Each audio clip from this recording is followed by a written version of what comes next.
Pagod na ako, Lord. Panginoon ko. Pagod na po ako.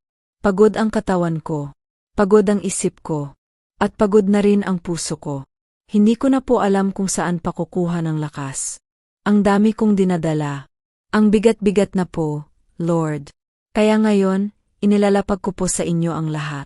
Ang sakit, pangamba, at pagod na matagal ko nang kinikimkim.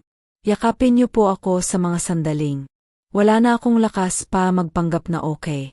Bigyan niyo po ako ng pahinga. Hindi lang sa katawan kundi pati sa puso. Palitan niyo po ang aking pagod ng kapayapaan. Ang aking takot ng pag-asa. Kung hindi ko pa po kayang lumaban. Turuan niyo po akong magpahinga sa inyo. Kung hindi ko pa po kayang umunawa. Tulungan niyo po akong magtiwala.